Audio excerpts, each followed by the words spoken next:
Right. As you can see, we are in this place, and apparently two people want to speak to me. Of course, Long road ahead.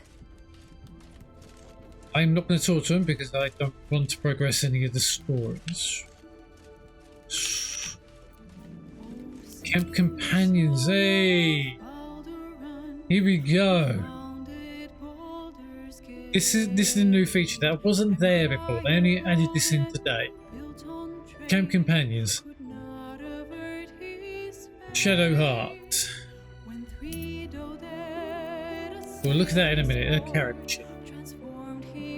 She has forsaken Lady Shah and come back to the light.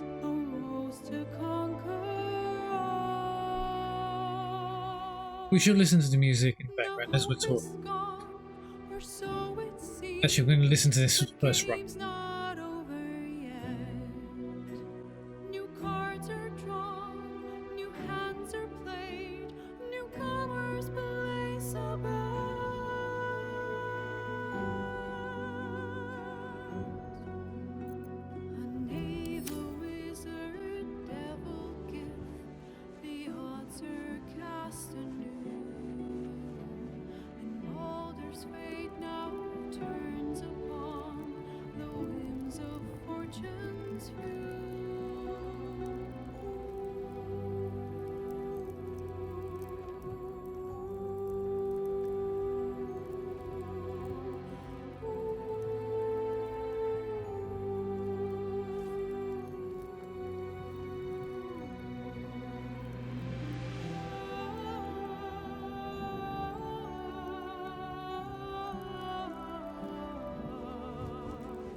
No. Sorry about that. That was really, really good music. I liked it. It's a really, really good tune for... Yeah. There's Withers, always in the background. Lizelle. Karlak. Gale. And my rogue, Astarion. There is a missing character. Hence, people who knew where I stood outside of will know where the mission is going. So,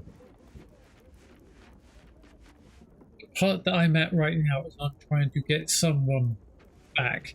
That is all I'm going to say. I will not ruin any of the quest line, because why should I? We should learn to do this. The quest line yourself. As I was saying, ShadowHeart. I had been wearing the cape of the Red Prince for so long. It's just a common cape, but you got it as a deluxe upgrade, so I bought it just before. I think I actually pre-ordered it just before it released, actually. A few hours before it released. As I was saying, ShadowHeart is she's come back to the light.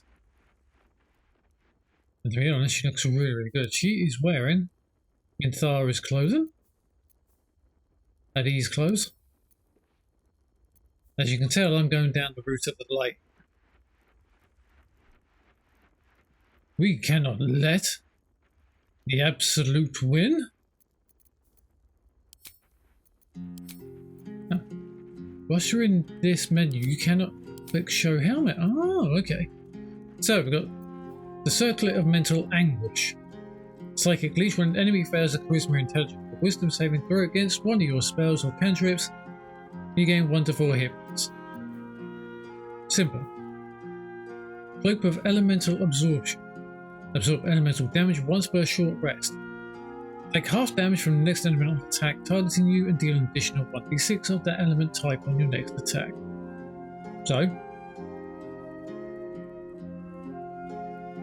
some of these armors have been dyed, so including my own. So we have the Luminous Arm. I haven't found a good choice to put on her yet. We have that armor that we got from a certain person. And we had that as well, but I just don't like it. Even though that's a better armor class, I don't think that's going to help in the long run. So, Luminous armor, this has really been helping because she's going down the Luminous route. Radiant Shockwave, when the wearer deals radiant damage, they cause a Radiant Shockwave, and that's been really helpful. Gloves of Belligerent Sky, so thunder damage, lightning damage, or radiant damage, and we inflict 2 turns of reverberation. Which I've been leaning heavily with that.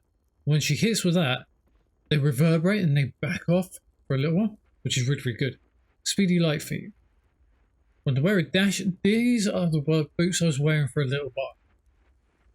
I was wearing these boots for so long, and basically they were just really good for my character. I just kept forgetting to dash. On the rare occasion I've remembered to dash, it's ended up being the point where they've just kind of we've ended the fight. So yeah. She's got the Spellcrux Amulet, which spell slot restoration. That is so useful. Guiding Light, I never use that, but I thought the light might come in useful. Which is an evocation cantrip, which that does infuse an object with an aura of light. So I suppose that could come in handy at some point. And we've got the Coruscation Ring.